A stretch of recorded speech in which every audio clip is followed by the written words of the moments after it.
Tonight, we'll step into the shadows of history and explore 8 fascinating puzzles scattered across the American landscape. From lost colonies to puzzling earthworks, from mysterious stone carvings to fossil beds that don't seem to make sense. These are the riddles that keep researchers up at night.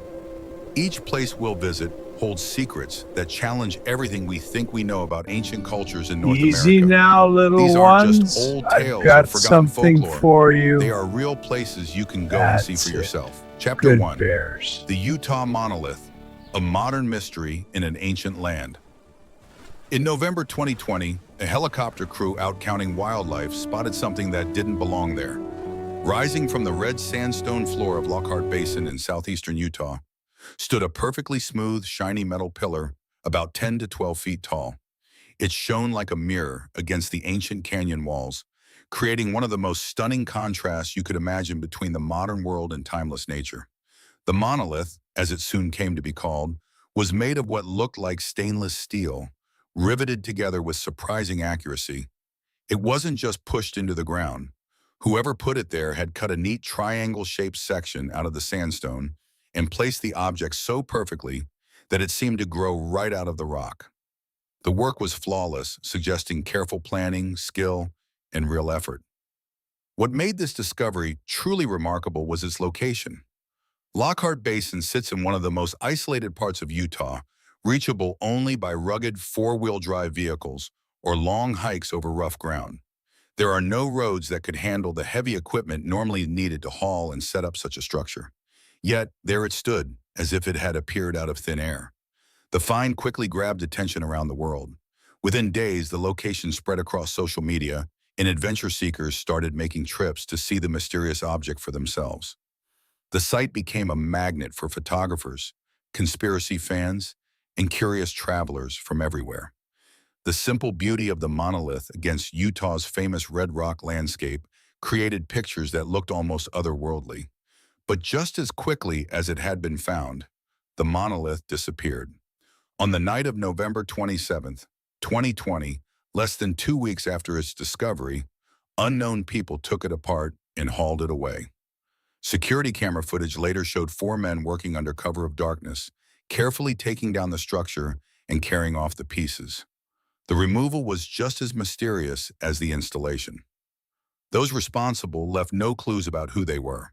And despite all the talk and investigation, no one has ever stepped forward to claim they made it or took it away. This has led to plenty of theories about where it came from and why it was there. Some people think the monolith was meant as an art piece, maybe inspired by the strange black monoliths from Stanley Kubrick's film 2001, A Space Odyssey. The careful construction and the dramatic way it was placed and then removed would fit with that idea. Others suggest it was a social experiment meant to see how fast news travels in today's connected world and how people react to things they can't explain. More down-to-earth theories focus on how it was done. Putting up a structure like that in such a remote spot would have taken careful planning, special gear, and close knowledge of the area. This points to the builders having plenty of experience with Utah's backcountry and access to tools most people don't have. Some guess it could have been the work of local artists or outdoors people who knew the region well. The timing of when the monolith showed up and when it was found also raises questions. Looking at satellite images suggests the object might have been there for several years before anyone noticed it, meaning it had been sitting quietly in the desert, unknown to the world, until that helicopter crew happened to see it during a regular flight. The world's fascination with the Utah monolith led to many copycat structures popping up around the globe, from Romania to California to the Isle of Wight. But none of them caught people's attention quite like the first one. Maybe because none of them had the same mix of mystery, remoteness, and flawless execution. What makes this modern puzzle so interesting is how it shows that even in our time of satellites watching from above and constant global connection, it's still possible for something to appear and vanish without leaving clear answers behind. The monolith's short time in the spotlight raised questions about art, mystery, and human nature itself. Why are we so drawn to things we can't explain? What does our reaction to the unknown say about us? The spot where the monolith stood has gone back to its natural state, with only faint marks in the sandstone left to show anything was ever there. people still make the tough trip to see the location drawn by the story. Even though the object itself is gone, the empty space has become almost as fascinating as the monolith was, proof that mystery can turn even the most ordinary places into destinations. The Utah Monolith represents a one-of-a-kind mystery, one that played out in real time in the modern age, seen and talked about by millions, yet still leaving us with the same basic questions that ancient puzzles raise. Who made it? Why? And maybe most importantly, what does it mean that in a time when we think we know everything, some secrets stay perfectly hidden? Chapter 2. False Kiva, the hidden circle of stone. Deep within the twisting canyons of Canyonlands National Park lies one of Utah's most closely guarded secrets. Tucked inside a natural cave alcove, reachable only by a tough scramble over slick rock and through narrow passages, sits a perfect circle of stacked sandstone blocks. This structure, known as False Kiva, is one of the most puzzling archaeological features in the American Southwest. The name itself tells a story of mystery and confusion. When researchers first studied the structure, they thought it might be a kiva, the round ceremonial rooms traditionally built by ancestral Pueblo people. But a closer look showed major differences from typical kivas. Real kivas are usually built partly underground with specific features like fire pits, air shafts, and symbolic details that this structure doesn't have. So it got called False Kiva. Even so, what this place really was and why it was built remain complete unknowns. The structure is made of carefully placed sandstone blocks arranged in a perfect circle inside a natural cave alcove high above the canyon floor. The stonework clearly shows it was built by human hands, with blocks fitted together in a way that shows planning and skill. The circle is about 8 feet across and sits on a natural sandstone shelf that gives a wide view of the canyon system around it. What makes False Kiva especially mysterious is how isolated it is and how there are no artifacts or other structures nearby. Most ancestral Pueblo sites are part of bigger settlements or have signs of daily life, like food scraps, tool making, or storage areas. False Kiva stands alone, with no trash heaps, no broken pottery, no grinding stones, and no other clues that people lived here or used it regularly. The building itself raises plenty of questions. The people who made it carefully picked out and carried stones to form the circle, which would have taken a lot of work given how remote the spot is. Putting it inside the cave alcove means they chose this place on purpose for reasons we can only guess at. The natural sound inside the alcove is interesting, and the opening frames certain views of the sky and distant canyon walls. There are several ideas about what False Kiva was for, though none can be proven for sure. One possibility is that it was used for watching the stars. The opening of the alcove could have worked like a natural window for keeping track of the sun, moon, or stars, with the stone circle marking a special spot for doing that. The way it's placed might line up with certain seasonal events, though detailed studies haven't shown anything definite. Another idea is that it had some ceremonial use, though not like regular Kiva ceremonies. The remote spot and dramatic setting could have made it a good place for vision quests, personal spiritual practices, or initiation rites that needed privacy and distance from everyday community life. The way sound carries in there might have made chanting, singing, or other rituals feel more powerful. Some researchers think it might have had a practical use, maybe as the base for a temporary shelter or as a work area for tasks that needed the special features of this spot. But without any artifacts nearby, it's hard to back up those ideas. The way water acts around the structure is also interesting. During certain weather, water collects in natural pools near the site, and the alcove offers shelter from storms.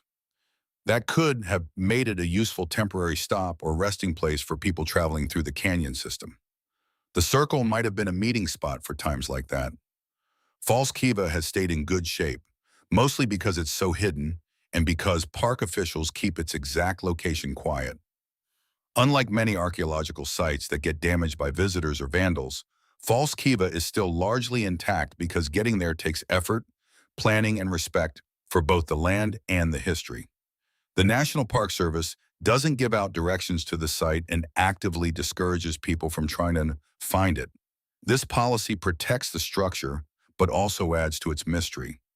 The fact that False Kiva is hidden means that finding it takes the same kind of exploring and discovery that the original builders must have felt when they first came to this place. People who do find False Kiva often say it's a deeply moving experience. The tough trip to get there, the stunning natural setting, and the strange man-made circle all come together to create a strong sense of connection to the past. Sitting inside the stone circle, surrounded by the deep silence of the canyon country, visitors often say they feel a powerful sense of wonder about the people who made this place. When False Kiva was built is another puzzle. It looks like it could be ancestral Pueblo stonework from roughly 600 to 1300 CE, but there's no way to date it directly since there are no artifacts or organic material that can be tested. The structure could be from the same time as the main ancestral Pueblo settlements in the area, or it could be much older or younger.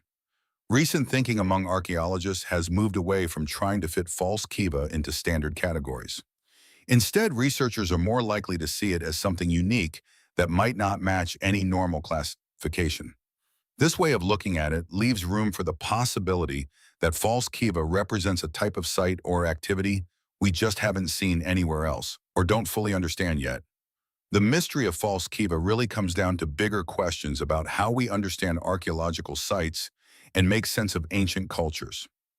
Sometimes the most interesting sites are the ones that don't fit what we expect, forcing us to admit that our knowledge has limits and that human creativity and spiritual expression throughout history are richer and more varied than we can imagine. Chapter 3, Goblin Valley, where nature meets ancient art. In south-central Utah lies one of the most strange and striking landscapes in North America, a place where natural forces have shaped an army of stone figures that almost seem alive. Goblin Valley State Park protects thousands of mushroom-shaped rock formations called hoodoos, known locally as goblins, that rise from the valley floor like silent watchers from another world. As if that weren't enough, these natural wonders share their home with human-made mysteries in the form of ancient rock art that adds even more layers of intrigue to an already fascinating place. The goblin formations themselves came from millions of years of geological activity. They formed from entrada sandstone, a rock layer laid down during the Jurassic period, about 170 million years ago, when this area was covered by a huge desert. Over time, wind and water wore away the sandstone into the strange shapes we see today. The process worked through uneven erosion, where harder cap rock protected the softer rock underneath, creating the mushroom shapes that give the formations their character. What makes Goblin Valley so striking is just how many of these formations there are and how varied they look. The valley holds thousands of individual goblins, each with its own unique shape and personality. Some look like faces or people. Others suggest animals or abstract sculptures. The red and orange sandstone glows brightly as the light changes throughout the day, creating an ever-changing gallery of natural art that has amazed visitors since explorers first found it in the 1920s. But the natural wonders of Goblin Valley are only part of the story. Scattered across the region, both inside the state park and in the lands around it, ancient people left their marks in the form of petroglyphs and pictographs.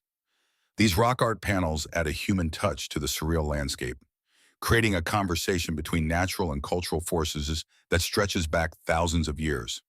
The rock art in and near Goblin Valley comes from different time periods and cultural traditions.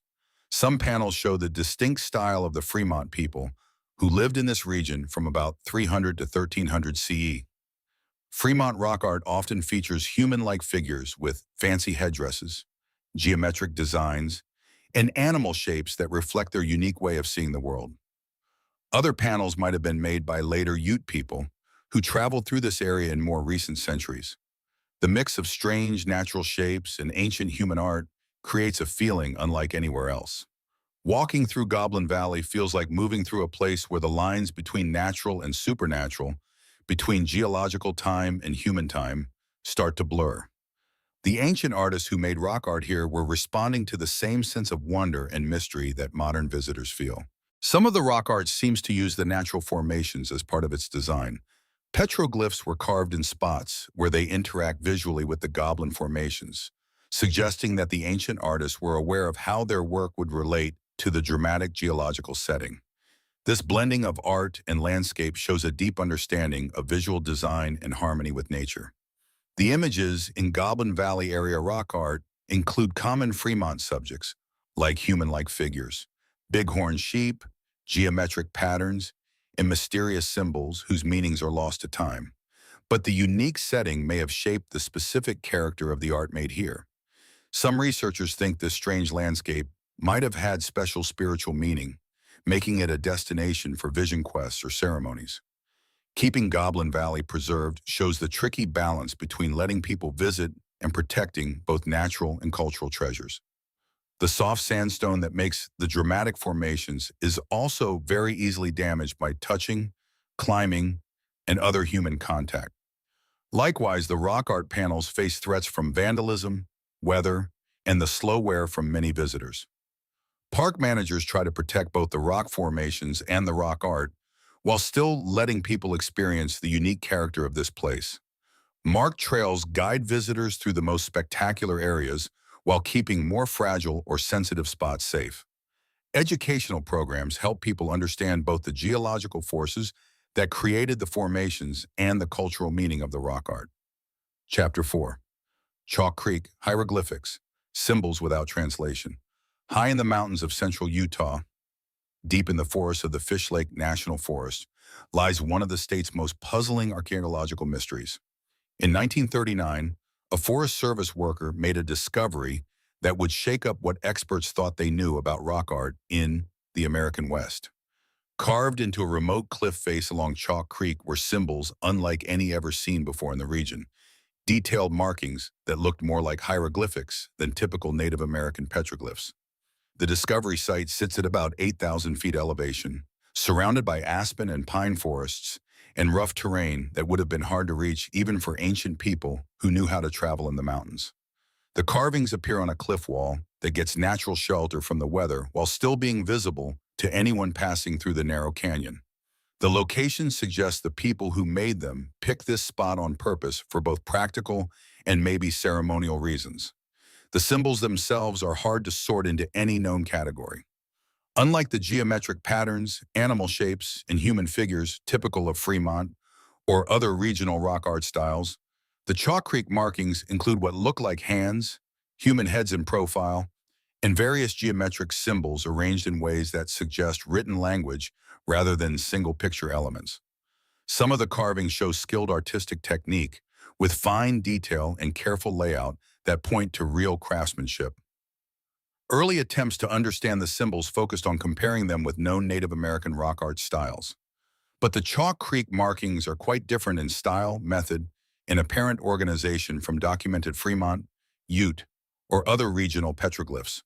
The symbols seem to be laid out in linear patterns that suggest storytelling or language structure, more like writing systems than the symbolic arrangements common in most North American rock art. Figuring out how old the Chalk Creek carvings are is tricky without artifacts or organic material that can be radiocarbon dated. Researchers have to rely on style comparisons and how weathered the rock looks to guess at their age. The symbols show different levels of weathering, which might mean they were made over a long period rather than all at once. Some look older and more worn, while others seem more recent. Several ideas try to explain where these unusual markings came from and what they mean. One possibility is that they represent an unknown or poorly documented Native American tradition, maybe linked to mountain ceremonies or vision quests that called for travel to remote high places. The high-altitude setting might have had special spiritual meaning that made the hard trip to get there worthwhile. Another idea suggests the carvings could have been made by early European or American explorers, trappers, or miners who came through the area in the 1700s or 1800s. The symbols might have been a personal way of keeping records, marking territory, or just the artistic expression of people spending long stretches alone. But this idea has a hard time explaining how complex and consistent the symbol system appears to be. More out-there theories have linked the carvings to various ancient writing systems like Egyptian hieroglyphics, Phoenician scripts, or even contact with Old World civilizations before Columbus. But there's no real evidence to support such ideas, and mainstream archaeology firmly rejects them as wishful thinking without facts to back them up. The remote location of the Chalk Creek site has helped protect the carvings while also making detailed study difficult. Getting there takes a tough hike through mountain terrain, and the site gets far fewer visitors than easier-to-reach rock art locations. This isolation has kept the carvings safe from vandalism and overuse, but it has also limited chances for thorough documentation and analysis. New technology has opened up fresh possibilities for studying the Chalk Creek hieroglyphics without damaging the original carvings. Three-dimensional scanning and high-resolution photography can pick up details earlier researchers missed, while digital analysis might reveal patterns or relationships not obvious to the naked eye. Still, the site's remote location makes it hard to bring sophisticated equipment to bear on the problem. The Forest Service manages the site with a focus on preservation rather than explanation. Unlike more accessible archaeological sites, Chalk Creek gets little promotion or development, reflecting both the challenges of reaching it and the uncertainty about what the carvings mean. This approach protects the resource, but it also limits chances for public engagement in scientific study. Local stories have grown up around the Chalk Creek hieroglyphics, with various tales trying to explain where they came from and what they mean. Some stories link them to lost civilizations or ancient visitors, while others suggest they mark the spot of hidden treasure or sacred places. These tales show how people need to create stories that explain mysterious things, but they also show how unexplained archaeological sites become magnets for guesswork and legend. Chapter 5. Moon House, Architecture of the Ancients. Perched on a sandstone ledge above a branch of the San Juan River, Moon House is one of the best preserved and most strangely arranged cliff dwellings in the American Southwest. Built by ancestral Pueblo people during the Pueblo III period, roughly between 1050 and 1300 CE, this architectural wonder shows the careful planning and building skills of its creators while raising lasting questions about its exact purpose and internal layout. The dwelling got its striking name from the distinctive white paintings on the back wall of the main structure. These circle and crescent shapes, made with white mineral paint, look like phases of the moon and create a powerful focal point inside the ruin. The moon symbols appear alongside other geometric designs and may have had astronomical, ceremonial, or symbolic meaning that we can only guess at today. Moon House is made up of several distinct sections that suggest careful planning and specialized uses. The front part of the alcove contains what seem to be living spaces with typical household features, like fire pits, storage areas, and rooms sized for families. The building methods show the skilled stonework of ancestral Pueblo builders, with carefully shaped sandstone blocks fitted together using very little mortar. Behind these living areas lies a more puzzling section of the dwelling that has confused archaeologists for years. This back part has different architectural features, including what might be ceremonial spaces, special storage rooms, and areas with unusual details that don't fit normal patterns of ancestral Pueblo home design. The layout suggests these spaces serve purposes different from ordinary living quarters. The most interesting thing about Moon House might be how it's organized inside and how the different functional areas relate to each other. Unlike many cliff dwellings that grew bit by bit over time as people added on, Moon House looks like it was designed from the start as a complete architectural complex. The way living, storage, and possibly ceremonial spaces are arranged points to a level of social organization and planning that goes beyond just providing shelter. Archaeological evidence shows that Moon House was lived in during a time of major cultural growth in the region. The Pueblo III period was the high point of ancestral Pueblo civilization, marked by large population centers, wide trade networks, skilled farming, and complex social structures. Moon House represents this cultural flowering while also showing how people adapted to the specific environmental and social conditions of Cedar Mesa. Building Moon House took a lot of work and careful management of resources. The builders had to bring materials to the site, change the natural alcove to fit their architectural vision, and create living spaces that could support long-term occupation. The effort involved suggests the site had special importance beyond just being a place to live. Access to water played a key role in where Moon House was placed and how it was designed. Natural springs and seasonal water sources in the area would have been essential for supporting the people living there. The way the structure is positioned takes advantage of both shelter from the elements and nearness to reliable water, showing the builder's deep knowledge of local conditions. The artistic touches at Moon House go beyond the famous moon paintings to include various other decorative and symbolic features. Geometric designs, handprints, and other patterns appear throughout the structure, suggesting that how things looked mattered to the people living there. These artistic elements may have served social, religious, or cultural purposes that help define the identity and meaning of the community. Storage areas inside Moon House show evidence of the careful resource management systems that supported ancestral Pueblo communities. Granaries built into natural cracks in the rock and constructed storage rooms show signs of corn, beans, squash, and other crops that form the basis of the local economy.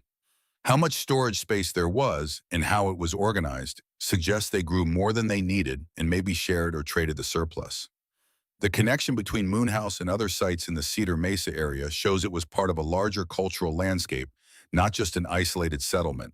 Trade goods, similar pottery styles, and building methods link Moon House to a wider network of communities that shared cultural traditions while adapting to local conditions. Looking at the bigger picture helps explain some of the site's unique features. Keeping Moon House preserved reflects the larger challenges facing cliff dwellings throughout the Southwest. The same natural alcove that protected the structure from weather for centuries now faces new threats from more visitors, climate change, and the slow decay that affects all old buildings. Balancing public access with preservation needs takes careful management and constant attention. The mysterious departure from Moon House mirrors the bigger population shifts that affected the whole Four Corners region in the late 1200s. Like many other ancestral Pueblo sites, Moon House seems to have been left fairly suddenly, with portable items taken away, but building features and heavy storage items left behind. Why people left remains a topic of debate among researchers. Chapter 6, Dark Canyon Ruins, The Great Abandonment. In the remote wilderness of southeastern Utah, Dark Canyon cuts a deep gash through layers of geological time, creating one of the most stunning and untouched canyon systems in the American Southwest. Within this rugged landscape lies a treasure trove of archaeology that has fascinated researchers and visitors for over 100 years. A huge network of ancestral Pueblo ruins that represents one of the largest and best preserved ancient settlement areas in the region. The Dark Canyon Wilderness protects dozens of archaeological sites scattered through the canyon system and its side canyons. These sites range from small storage huts and temporary camps to large cliff dwellings in open-air pueblos that once held sizable populations. The variety and spread of sites show that Dark Canyon was a major population center during the height of ancestral Pueblo civilization, roughly from 1050 to 1300 CE. What makes Dark Canyon so special is how well organic materials and artifacts have survived here, things that usually rot away in less protected spots. The dry climate and natural shelter from overhanging cliffs have preserved wooden beams, baskets, textiles, and other perishable items. They give us close-up looks at daily life 800 years ago. These organic artifacts offer insights into ancient technology, art, and cultural practices that are rarely found at other sites. The pottery found throughout Dark Canyon represents some of the finest examples of ancestral Pueblo ceramic art. The pots show the full range of Mesa Verde and Cayenta cultural traditions, with intricate geometric patterns, creative shapes, and skilled building methods. The mix of pottery styles suggests Dark Canyon was a meeting place where different cultural groups came together and shared ideas, technologies, and artistic influences. Rock art panels all through the canyon system document the symbolic and spiritual life of the ancient inhabitants. These paintings and carvings include realistic images of animals, humans, and plants alongside abstract geometric designs and mysterious symbols whose meanings are unknown. The rock art spans multiple time periods and styles, creating a visual record of how culture continued and changed over centuries of occupation. The building remains in Dark Canyon show remarkable adaptation to the harsh desert environment. The builders had deep understanding of local conditions, placing structures to take advantage of natural shelter, seasonal water sources, and defensive positions while minimizing exposure to rough weather. The way built and natural spaces blend together creates harmony between human settlements and the landscape. Farming terraces and water control features throughout the canyon reveal the intensive growing systems that supported these populations. The ancient farmers reshaped the natural landscape to create planting areas, built small dams to slow erosion and hold soil, and developed irrigation systems to bring precious water to their crops. These changes took a lot of work and show long-term commitment to the area. Storage facilities throughout Dark Canyon point to the careful resource management systems that let large populations thrive in this challenging environment. Granaries built into cliff faces and hidden alcoves kept extra crops safe from rodents, moisture, and human raiders. How many storage structures there were suggests not just successful farming, but also social systems capable of organizing group labor and managing community resources. The way sites are spread through the canyon system shows careful land use planning that made the most of available resources while keeping defensive advantages. Larger settlements are in strategic spots that control access to water and travel routes, while smaller sites take advantage of specific microenvironments good for farming, hunting, or gathering resources. This settlement pattern shows deep understanding of how the landscape works. Trade goods found in Dark Canyon sites connect the ancient inhabitants to far-reaching exchange networks that stretched across the Southwest and beyond. Turquoise, seashells, unusual stones, and other materials from far away show they took part in regional trade that moved goods, ideas, and cultural influences over vast distances. These trade connections help support local populations while bringing in new technologies and cultural elements. The sudden emptying of Dark Canyon in the late 1200s matches the bigger population collapse that hit the whole Four Corners region at that time. Archaeological evidence suggests people left fairly quickly and completely, with entire communities walking away from their homes and belongings as they moved to new areas. Why this mass migration happened remains one of the great puzzles of southwestern archaeology. Environmental factors probably played a part in why Dark Canyon was abandoned.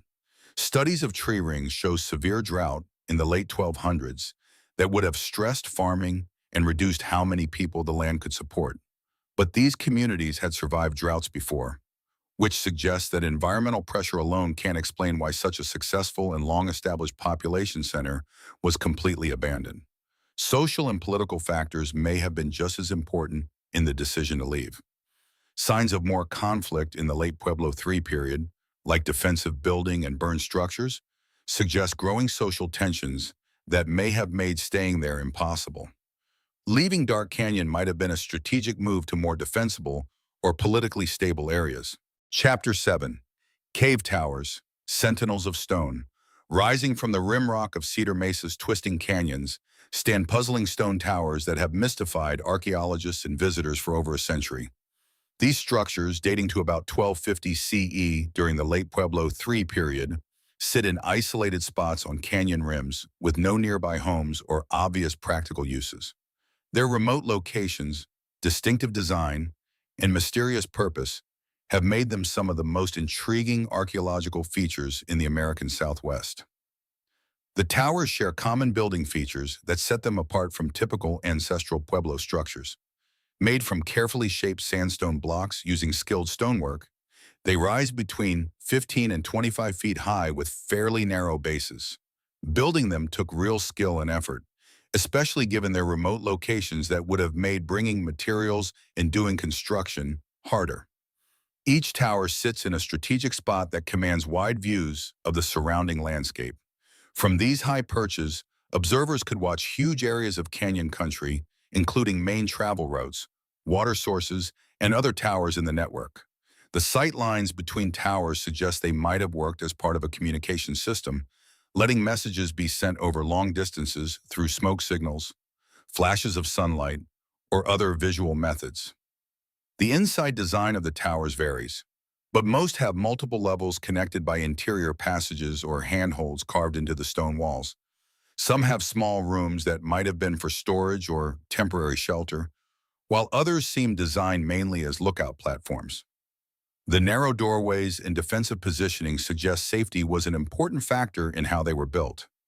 The dating of the cave towers puts them during a time of major social and environmental stress in the ancestral Pueblo world. The late 1200s saw more conflict, competition for resources, and eventually the abandonment of the whole Four Corners region. The towers might have been a response to these difficult conditions, serving as watchtowers, communication points, or defensive positions during a time of growing uncertainty. Astronomical theories suggest the towers were used for watching the sky.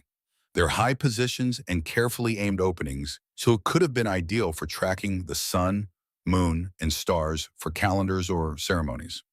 Some researchers have found possible alignments with important astronomical events, though solid proof of an astronomical purpose is still lacking. The religious or ceremonial interpretation suggests the towers had spiritual functions related to skywatching, prayer, or rituals that needed height and separation from daily life. The commanding views and distance from living areas would have created suitable conditions for vision quests, ceremonial observations, or other religious practices that required privacy and connection to the wider landscape.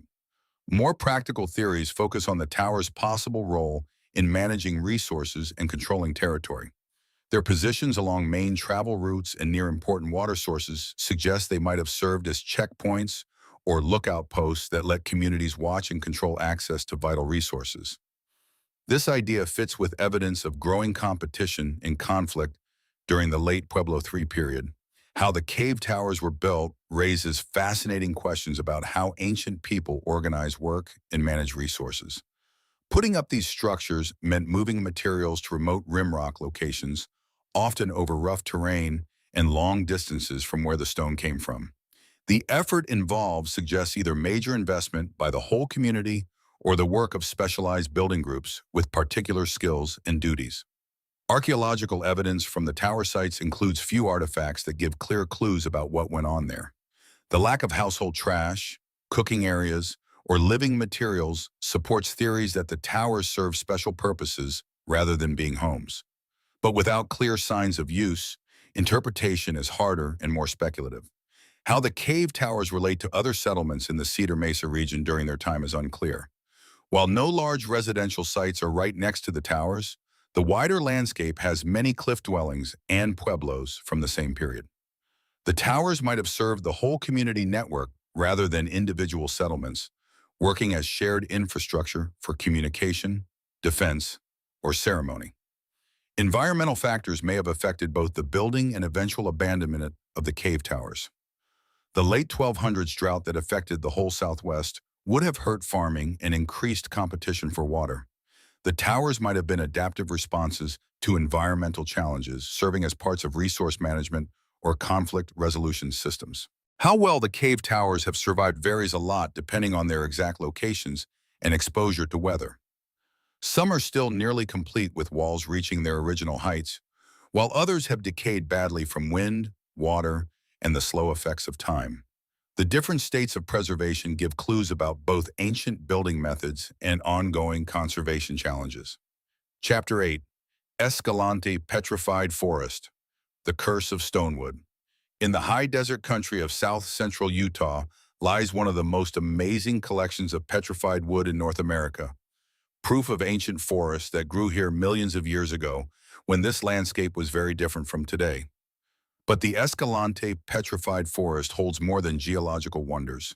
It has become the center of one of the most lasting and well-documented cursed legends in the American West. A modern mystery that blends natural science with human psychology and cultural folklore. The petrified wood of the Escalante region formed about 135 to 155 million years ago during the late Jurassic period, when this area had a warm, wet climate that supported huge forests of conifers, ferns, and other prehistoric plants. Regular floods buried fallen trees in mud and volcanic ash, creating the conditions needed for petrification. Over millions of years, minerals slowly replaced the organic material while keeping the detailed cell structure of the original wood. What makes the Escalante deposit so special is how good the petrified specimens are and how varied they look. The fossilized wood shows brilliant colors ranging from deep reds and oranges to yellows, purples, and blues, created by different minerals during the petrification process. Iron oxides produce reds and yellows, while manganese creates purples and blues. The preservation is so detailed that growth rings, bark patterns, and even insect holes are still clearly visible. The scientific value of the Escalante petrified forest goes beyond its beauty to provide important clues about ancient climates, ecosystems, and evolution. The fossilized wood represents plant species that lived during the age of dinosaurs, offering glimpses of land environments that existed long before humans appeared on Earth. The specimens help paleontologists piece together ancient forest communities and understand how plants responded to changing environmental conditions. But it's the modern legend of the Escalante curse that has caught the public's imagination and created one of Utah's most lasting mysteries. According to widespread belief, visitors who take pieces of petrified wood from the area will have a run of bad luck that continues until they bring the stolen specimens back. This curse has produced thousands of documented cases of people mailing back pilfered pieces, along with letters describing the misfortunes they blame on their theft. The curse legend seems to have started in the mid-1900s as more people visited the area and collecting became a real conservation problem. Park rangers and local residents began promoting the curse story as a way to discourage theft and protect the limited supply of petrified wood. But what began as a conservation tactic has grown into a self-sustaining cultural phenomenon that still affects visitor behavior decades later. The documentation of curse-related incidents comes mainly from the steady stream of packages sent to Escalante State Park containing returned petrified wood specimens. These packages often include detailed letters from senders describing the various troubles they experienced after taking the wood, from car crashes and job losses to relationship problems and health issues. The consistency and volume of these reports have made the Escalante curse one of the best documented examples of modern folklore in action. Psychological explanations for the curse phenomenon focus on ideas like guilt, confirmation bias, and the power of suggestion. People who take petrified wood, even though they know about the curse, may pay more attention to bad things that happen in their lives, blaming normal misfortunes on supernatural causes. The act of stealing itself may create unconscious guilt that affects behavior and perception in ways that seem to prove the curse is real. The curse legend has created an interesting feedback loop that reinforces itself through social and psychological mechanisms. As more people hear about others' experiences with the curse, the story gains credibility and emotional power. Those who have misfortunes after taking petrified wood are more likely to remember and report incidents that seem to confirm the curse while ignoring good things that contradict it.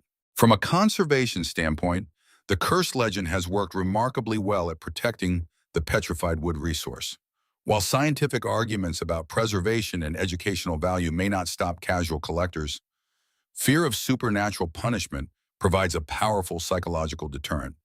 The curse has essentially created a cultural protection system that adds to legal restrictions and physical barriers. The letters and packages returned to Escalante State Park offer fascinating glimpses into modern folklore and how people interpret and respond to unexplained events.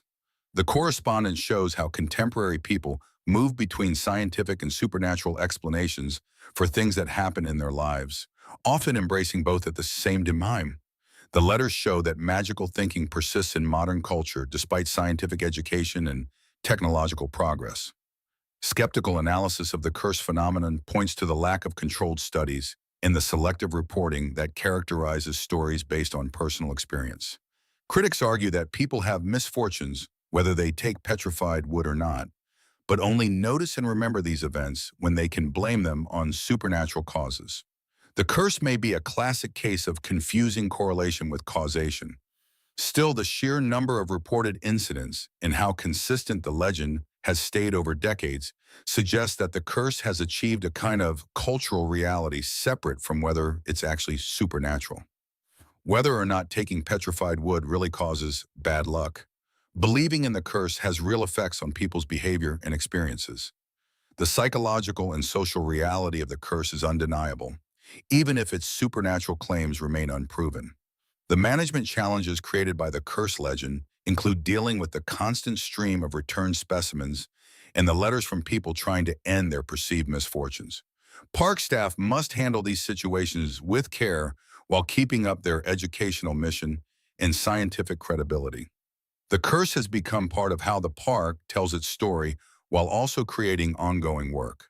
The Escalante curse also raises interesting questions about the connection between place, ownership, and spiritual beliefs in modern American culture. The idea that taking natural objects from their original locations can cause supernatural consequences reflects deeper worries about harming the environment and how humans should relate to nature. The curse may represent a modern version of ancient beliefs about the sacredness of natural places. Recent developments have included attempts to study the curse phenomenon more systematically, though such